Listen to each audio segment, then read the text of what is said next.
Bueno, vamos a lo tenemos todo. Amén. Vamos. La palabra se lee en el nombre del Padre, del Hijo y del Espíritu Santo. David volvió a reunirse todos los escogidos de Israel, 30,000, y se levantó David y partió de Baalá de Judá con todo el pueblo que tenía consigo, para hacer pasar de allí el arca de Dios, sobre la cual era invocada el nombre de Jehová de los ejércitos, que mora entre los querubines. Pusieron en el arca de Dios sobre un carro nuevo y lo llevaron de la casa de Abinadab, que estaba en el collado, y Usat y Ahío, hijos de Abinadab, guiaban el carro nuevo. Y cuando lo llevaban de la casa de Abinadab, que estaba en el collado, con el arca de Dios, Ahío iba delante del arca. Y David toda la casa de Israel danzaba delante de Jehová con toda clase de instrumentos, madera de haya, con arpas, salterios, panderos, flauta y címbalos. Cuando llegaron a la era de Nacón, Usat extendió su mano al arca de Dios y la sostuvo, porque los bueyes tropezaron, y el furor de Jehová se encendió contra Usat y lo hirió allí. Dios, porque aquella temeridad, y cayó allí muerto junto al arca de Dios. Y se entristeció David por haber herido Jehová a Usat, y fue llamado a aquel lugar Perez Usat hasta hoy. Y temiendo David a Jehová aquel día, dijo: ¿cómo ha de venir a mí el arca de Jehová? De modo que David no quiso traer para sí el arca de Jehová a la ciudad de David, y la hizo llevar David a casa de Obed-edom geteo. Estuvo el arca de Jehová en casa de Obed-edom geteo 3 meses, y bendijo Jehová a Obed-edom y a toda su casa. Fue dado aviso al rey David, diciendo: Jehová ha bendecido la casa de Obed-edom y todo lo que tiene, a causa del arca de Dios. Entonces David fue y llevó con alegría el arca de Dios de casa de Obed-edom a la ciudad de David. Y cuando los que llevaban el arca de Dios habían andado 6 pasos, sacrificó un buey y un carnero engordado. David danzaba con toda su fuerza delante de Jehová, y estaba David vestido con un efod de lino. Así David y toda la casa de Israel conducían el arca de Jehová con júbilos y sonidos de trompeta. Padre, te bendecimos y te glorificamos, Señor. Te damos gloria y honra, Señor, porque tu palabra ha sido leída, Señor, y va a ser expuesta, Señor. Usan mis labios como carbón encendido, Señor, para ministrar este mensaje, el cual tú ministraste primero a mi persona, Señor, y ahora ministras a tu pueblo, Padre. Que sea solamente para ti, para darte gloria y honra, Señor, y exaltar tu nombre en todo momento, porque tuya es la gloria, tuyo es el reino y tú eres el que vive para siempre. En el nombre de nuestro Hijo, de tu Hijo amado Jesucristo. Amén y amén. Alguien anteriormente habían leído esta historia, una historia muy hermosa, ¿verdad? Y cuando hablamos de esa transportación, casi siempre lo que nos viene a la mente es que Usat tocó el arca y murió. Normalmente cuando el que haya expuesto un mensaje de esta porción de la palabra, normalmente se refiere mucho a Usat, porque Usat tocó el arca. Pero mucho antes de que esto sucediera, ya David había consultado 2 veces al Señor y había decidido: voy en contra de los filisteos. Y el Señor por primera vez le dice: sí, ve. Y el Señor, y ahí va a David y gana esa batalla. Por segunda vez, nuevamente, David le pregunta nuevamente a Jehová y le dice: Señor, voy en contra de los filisteos. Y ahí el Señor le dice: rodea. No le dice ataca, dice rodea, que yo te voy a enseñar el poder mío. Y dice que el mismo Señor, después que ellos rodearon, el Señor mató. Los mismos filisteos se mataban entre ellos. Entonces el Señor le dijo a David: te di una victoria, pero la segunda la voy a coger para mí, para que no te olvides a quién le estás sirviendo. Y eso es una de las cosas, ¿verdad?, que el Señor nos quiere enseñar hoy. Ahora, ¿qué sucede por primera vez cuando David se le ocurre y dice, vamos a llevar el arca? Ya estamos aquí, pero vamos a llevar el arca para allá. Vamos a ir ahí, vamos a llevarla para la casa de David. La casa de David es lo que se conoce como Jerusalén. Cuando usted lee casa de David ahí, lo que se refiere a la ciudad de Jerusalén. Y David se le tiene esta gran idea. Porque el tú ver cómo Dios te permite ganar una batalla y tú ver con tus propios ojos, después que tú rodeas a tu enemigo, ver tu enemigo caer sin tú mover un dedo, tú dices, esa presencia de Dios tiene que estar conmigo. Entonces David tiene la gran idea y dice, me la vamos a llevar para la ciudad de David, vamos a llevarla hasta Jerusalén, porque en Jerusalén necesitamos esta presencia también. No es como ahora que yo y tú aceptamos al Señor Jesucristo y tenemos el Espíritu Santo que mora en nosotros. En aquellos tiempos era muy diferente. El arca representaba la presencia de Jehová. Y el Espíritu de vez en cuando bajaba, tomaba a los diferentes profetas, a los diferentes guerreros como Sansón y cada uno de ellos. Y a través de ellos el Señor hacía milagros y hacía proezas. Pero ya aquí el Señor está actuando. Le dijo a David, mira, tú estuviste esa victoria porque yo te di el permiso. Pero yo te voy a enseñar quién yo soy en verdad. Ahora yo te voy a decir quién yo soy en verdad. Vete, rodea, que yo quiero que tú veas. En otras palabras, mira, vete, mira de lejito, así, mira de arriba de la montaña, porque yo te voy a enseñar a ti que allá abajo el que manda soy yo. Como manda en nuestras vidas también. Ahora, ¿qué sucede? David tiene esta gran idea. Mira, es una gran idea. Si nosotros no estuviéramos el Espíritu Santo y nosotros estuviéramos aquí y aquí estuviera el arca de la presencia, aquí estuviéramos todos peleando por el arca de la presencia para llevárnosla para nuestra casa, porque todo el mundo quiere la presencia de Dios. ¿Es así o no es así? Yo la quisiera llevar. Aquí fuera un jebulú. Hubiera un problema entre todos aquí. Entonces, ¿qué pasa? Que esa presencia de Dios nosotros la tenemos que anhelar como David la anheló. David la quería llevar a su casa. David quería llevar esa presencia a su casa, a donde él vivía, al pueblo que él gobernaba en ese momento. Y él decía, esta presencia no se puede quedar aquí, tiene que estar allá en Jerusalén. Yo la tengo que llevar allí a los míos. ¿Qué sucede? Que mientras van llevando el arca y van cargando el arca y por allí van caminando los dos bueyes, sucede un accidente. Y es que cuando se iba a tropezar, uno de los mejores amigos de David en ese tiempo, Usab, tocó y falleció. Ahora, ¿qué sucede? Antes de llegar a Usab, les quiero decir que esa arca tenía un propósito.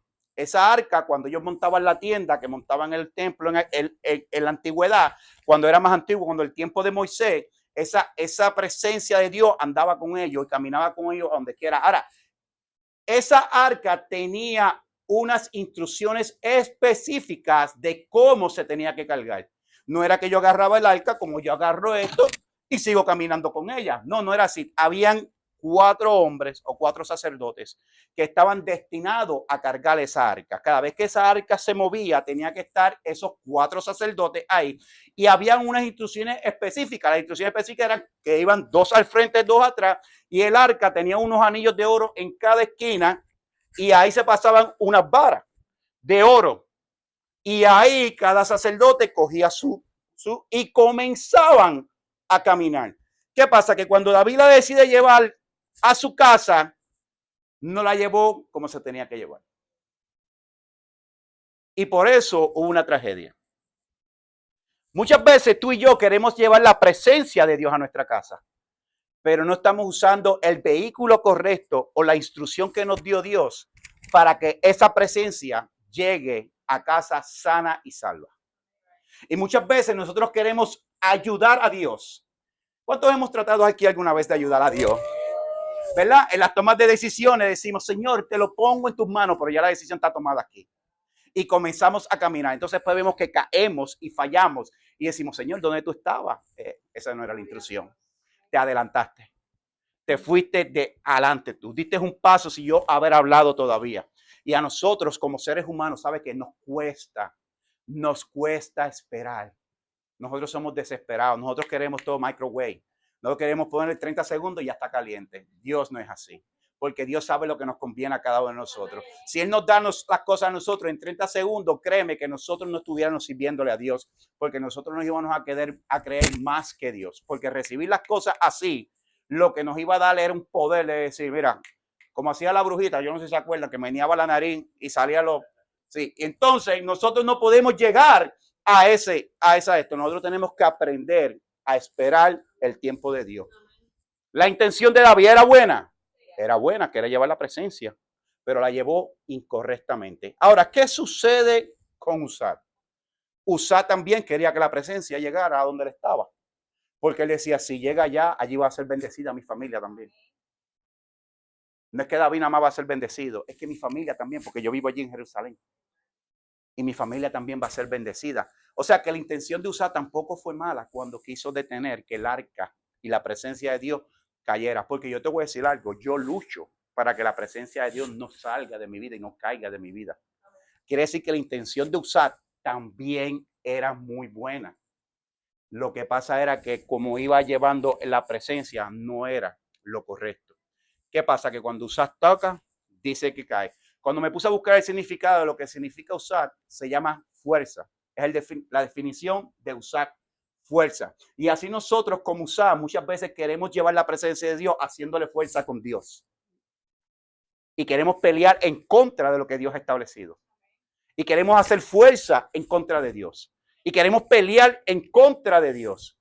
Y muchas veces, como usar, vamos a caer también muertos. A lo mejor no muertos como el que perdió la vida, pero espiritualmente vamos a decaer porque pensamos que podemos dominar a Dios y si no vemos el poder de Dios actuando cuando nosotros queremos, nos desesperamos y comenzamos a actuar con nuestras propias fuerzas. Y cuando yo actúo con mi propia fuerza, lo voy a dañar. Lo he intentado. Yo no sé ustedes, yo lo he intentado muchas veces y he fracasado. Porque no he esperado el tiempo de Dios ni lo que Dios ha dicho. Y he sido impaciente y he puesto las cosas donde no van.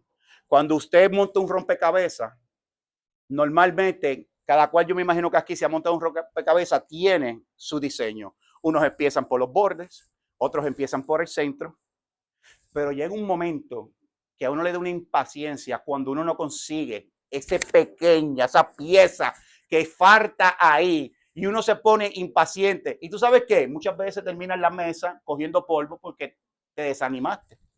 No aceptaste el reto porque eran 1000 piezas y montaste 600. ¿Por qué? Porque te desesperaste y no pudiste terminar ese rompecabezas. Así es la vida de nosotros también frente al Señor. Nuestra vida es un rompecabezas. Y la única pieza que hace falta dentro de nosotros es su presencia. Pero más que su presencia es que nosotros la sepamos administrar. Porque una cosa es tú tener presencia de Dios y otra cosa es que tú administres la presencia de Dios. No sé si me entendieron. Cuando yo tengo la presencia de Dios es después que yo acepto al Señor como Salvador. Viene el Espíritu Santo, comienza a morar en mi persona y ya yo tengo la presencia de Dios. Pero cuando yo la administro, es que, yo digo yo la administro, pero es que yo le haga caso a lo que Él me está diciendo. En otras palabras, Él administra mi vida. Pero eso se llama administrar, darle total control de nuestras vidas al Espíritu Santo que mora en nosotros para que Él haga, no para que yo haga. Para que a través de mí Él haga lo que Él desee hacer. Lo que Él tiene en su plan. Lo que Él ha agarrado para Emilio, para cada uno de ustedes, para que nos moldee, para que así nosotros podamos servirlo a Él tal y como Él quiere. Luego de que se tropiezan los bueyes, muere Uzá y llegamos a la tristeza de David. Dice que David se entristeció. Y como David estaba triste, dijo, ya no quiero llevar la presencia a casa. Vamos a llevársela allí. ¿Quién? Allí está Obedón. Vamos a dejársela allí en casa de Obedón. Ya se me quitaron las ganas esas. Es que vi uno de mis mejores amigos fallecer y murió en el acto. Y bueno, no sé si verdaderamente la presencia va a hacer el bien en mi casa ahora, porque ya ve que vi que Uzá con toda su buena intención, lo que trató de hacer fue ayudar para que la presencia de Dios no cayera y aún así falleció. Entonces vamos a soltarla allí en casa de Obedón, porque yo estoy triste y yo me siento. Incluso le hizo una pregunta a Dios. David le atrevió a hacer una pregunta al Señor en su tristeza. ¿Cómo va a venir el arca de Dios a mi casa? En otras palabras, ¿cómo va a llegar la presencia de Dios a mi casa?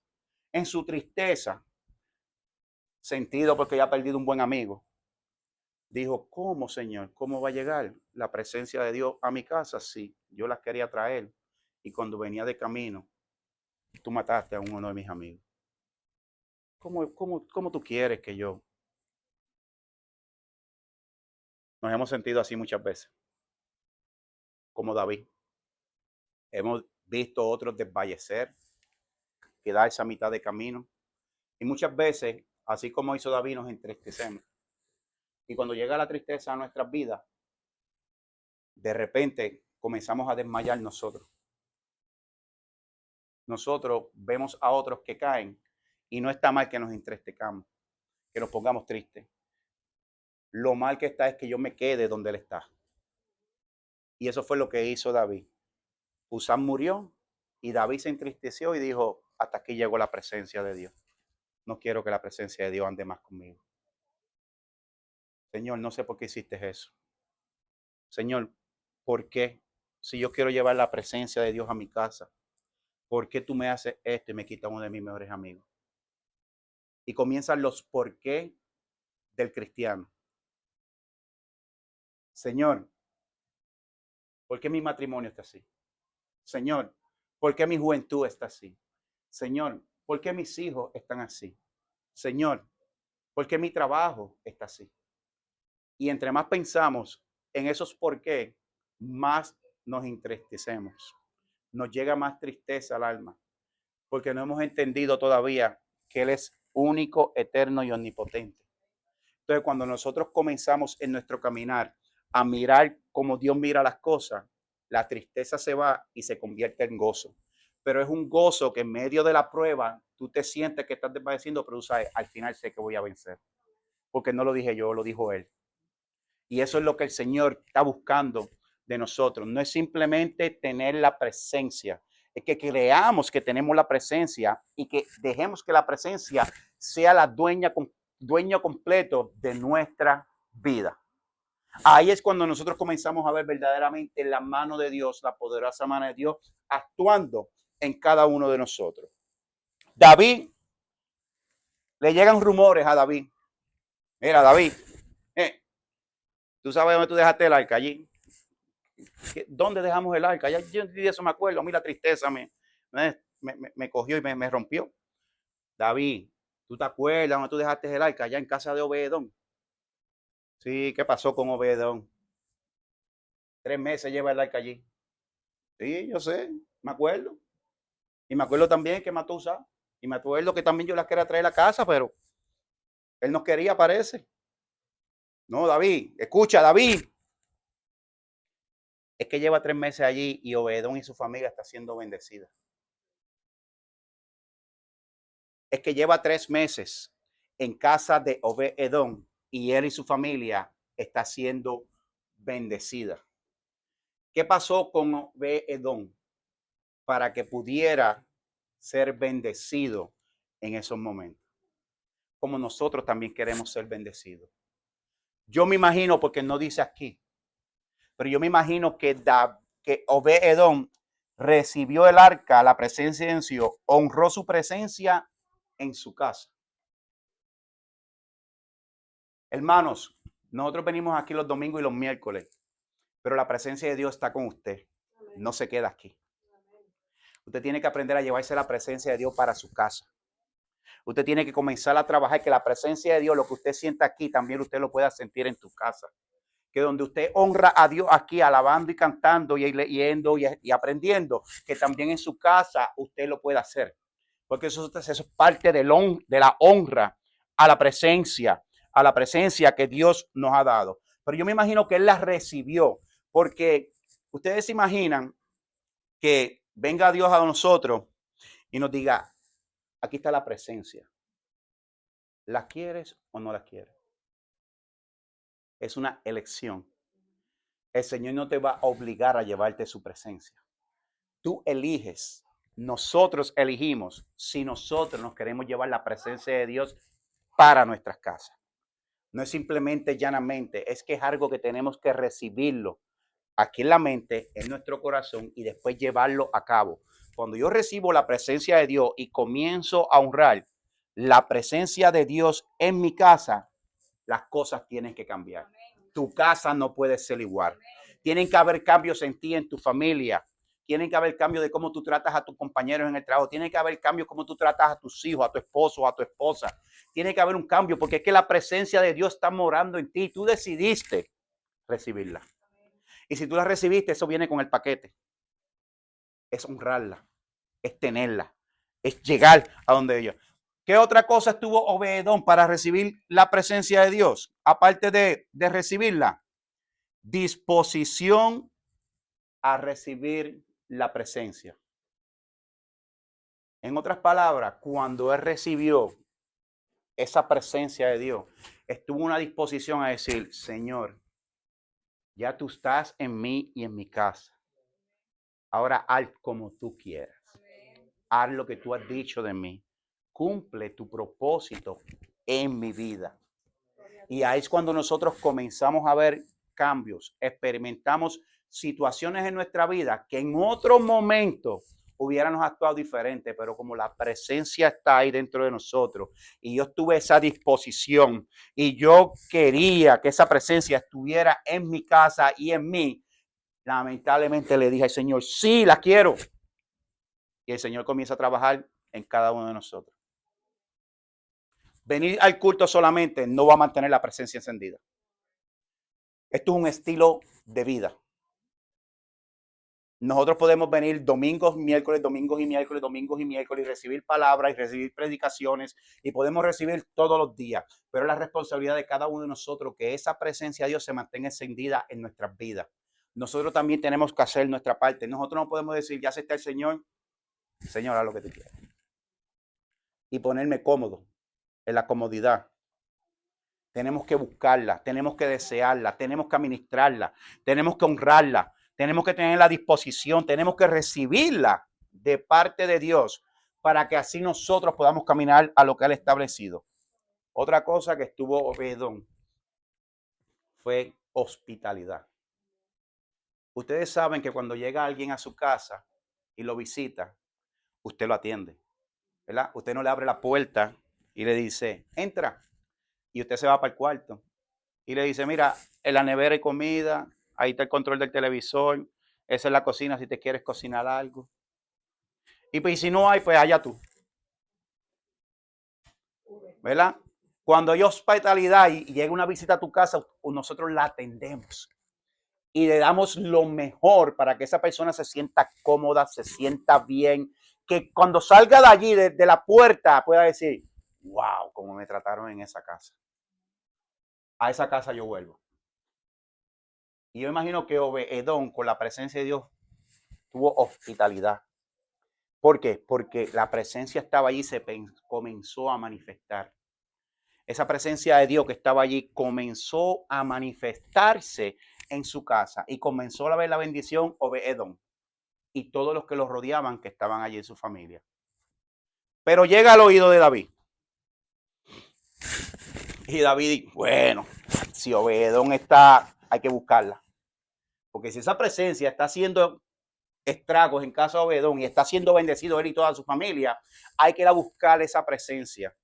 Y dice que David fue nuevamente y fue y buscó la presencia de nuestro Señor y la llevó nuevamente a su casa. Se nos cayó la espada aquí. Cuando David decide nuevamente buscar la presencia, yo me imagino que David, no lo dice en la Biblia, pero yo me imagino que David ya iba con otra mentalidad a buscar la presencia de Dios. Porque ya le había sido triste, había visto uno de sus amigos que había muerto, y yo me imagino que David dijo, algo tengo que cambiar. Y yo me imagino que David se puso a leer los escritos de los escribas, cómo era que se transportaba la presencia de Dios de ciudad a ciudad. Y me imagino que esta vez David lo hizo bien. Iglesia, si no estamos llevando la presencia de Dios bien en nuestra casa, así como David, tenemos otra oportunidad. David se rindió. David se entristeció. David se la llevó a Obed-edom. Pero sin embargo, cuando enteró que la presencia de Dios estaba bendiciendo a Obededom, dijo, yo quiero eso en mi casa también. Y hoy de aquí tenemos que salir con una mentalidad de que esa presencia que Obededom experimentó ahí, yo la quiero llevar a mi casa. Yo las quiero llevar dentro de mí. Yo las quiero administrar en mi casa. Yo quiero ser hospitalario con la presencia de Dios en mi vida y en mi casa. Y mostrarle a otros que yo le sirvo un Dios vivo. Nosotros tenemos la presencia de Dios, pero mucha gente no la está viendo en nosotros. ¿Por qué no están viendo las personas muchas veces la presencia de Dios en nuestras vidas? Eso es una pregunta que nos tenemos que examinar. Que cada uno de nosotros se examine para ver por qué la presencia de Dios no hace como Él estaba establecido en casa de Obed-Edom. Una de las cosas que cargaba esta arca era el maná, la vara de Aarón y las tablas de los 10 mandamientos. Y esa arca y esa presencia cargaban estas tres cosas. ¿Qué nosotros podemos aprender de estas tres cosas que llevaba la presencia de Dios como nosotros la llevamos en nuestra vida hoy en día con el Espíritu Santo? Que la presencia de Dios en aquellos tiempos tenía, hermana, el sustento del pueblo de Israel. Estaba en la presencia de Dios. Cuando la presencia de Dios está en nosotros, nosotros tenemos el sustento del Espíritu Santo que mora en nosotros para lidiar cada día de nuestras vidas. Pero más que el Espíritu Santo y ese maná que nos alimenta, que es nuestro sustento, que nos llena, que nos fortalece, que en medio de la prueba nos dice, aquí hay alimento. En la presencia hay alimento. No corras de la presencia. No huyas de la presencia. Aquí hay alimento. Aquí hay maná. Más que maná, también allí estaba la vara de Aarón. ¿Qué tipificaba la vara de Aarón? El primer levita, uno de los primeros administradores del templo en aquellos tiempos. Pero la vara también es corrección. La vara también nos da dirección. La vara también nos detiene. La vara cuando estamos cojeando nos ayuda de muleta. Cuando los pastores usaban la vara, cogían y acomodaban las ovejas con esa vara. Y esa vara iba al frente. Esa vara también significa que nos defiende. Quiere decir que la presencia de Dios en nuestras vidas con esa vara nos defiende, nos ayuda.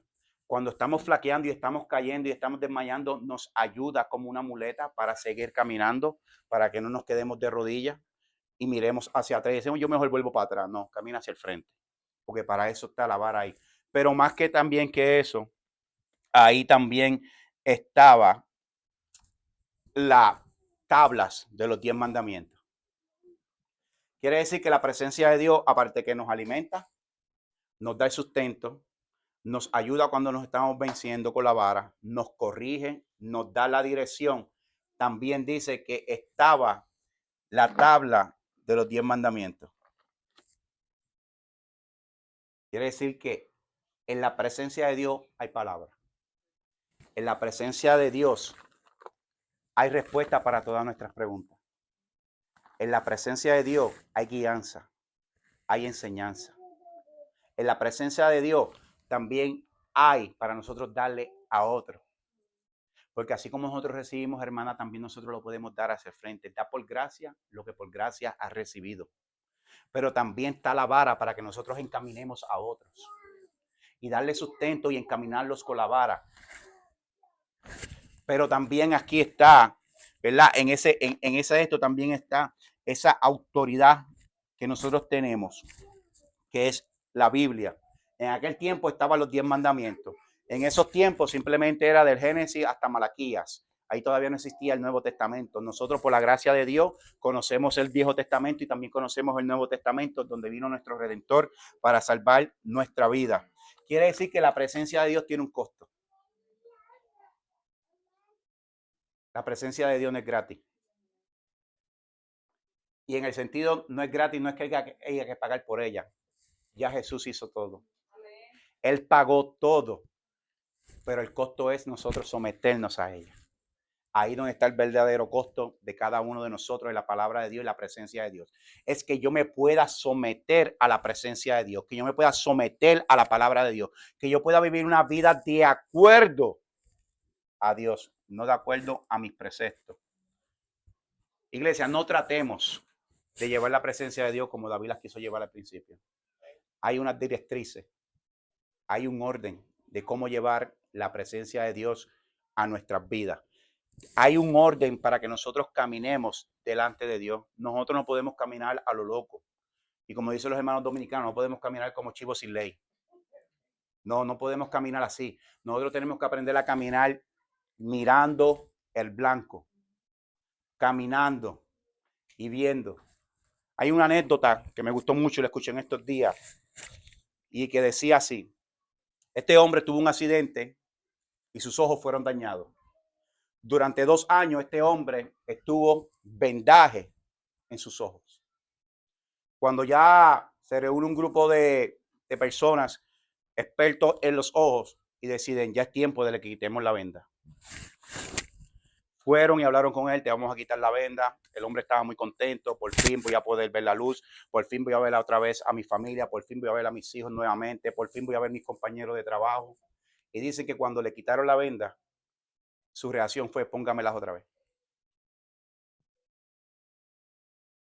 Se acostumbró a vivir con los ojos apagados. Y muchas veces nosotros vivimos así. Nos hemos acostumbrado a vivir sin la presencia de Dios, pensando y sabiendo que la tenemos. Hemos decidido vendar los ojos y decir, porque es que Dios conoce mi corazón. Él sabe cómo yo soy.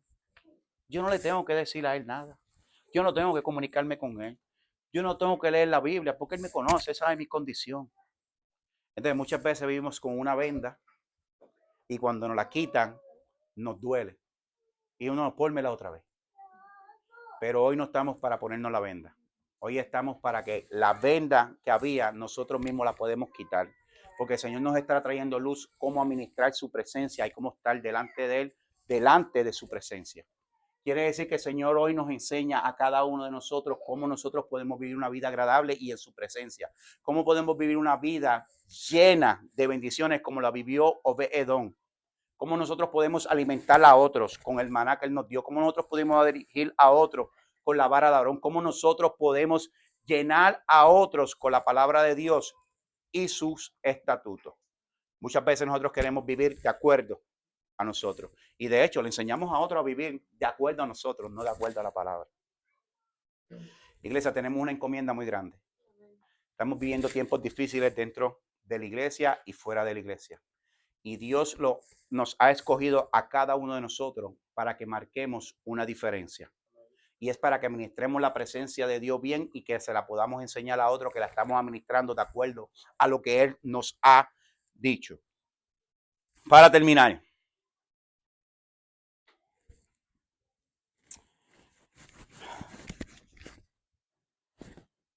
cuando dice ahí que se encendió la ira o la furia de Dios contra Usac y murió, nos está hablando de una ira santa.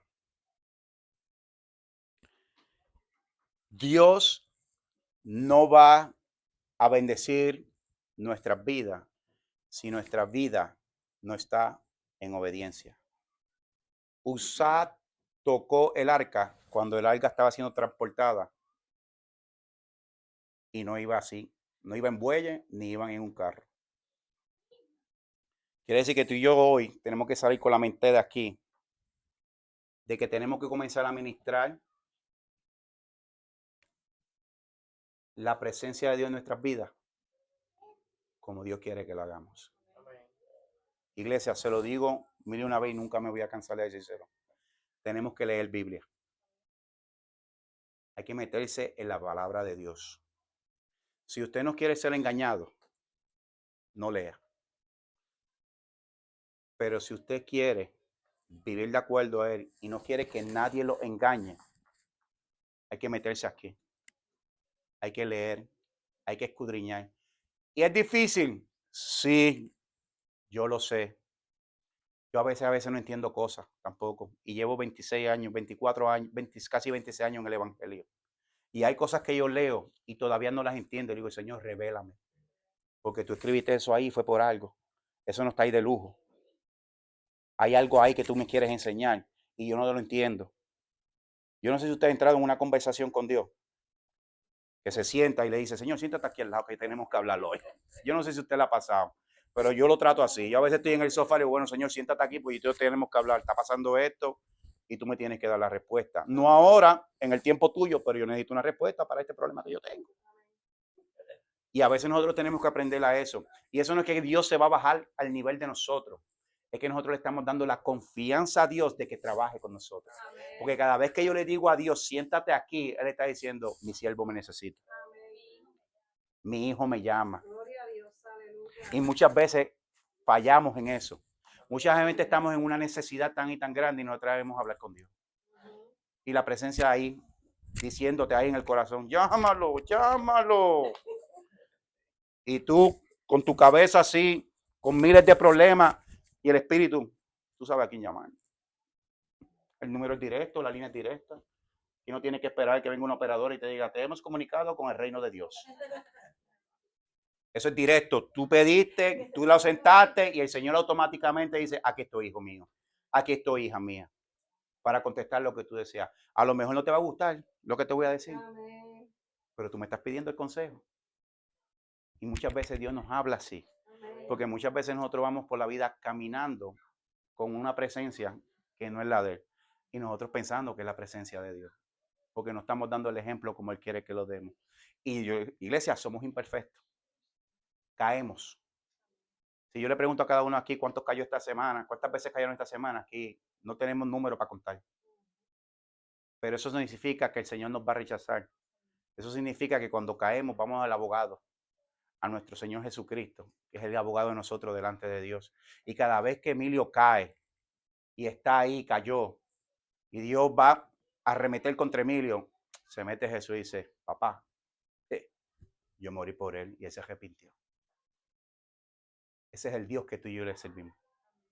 No se olvide, iglesia, que tenemos un Dios que está preocupado por nuestra redención, que está preocupado por cada uno de nosotros. No es ese Dios que vimos aquí que actuó con Usar.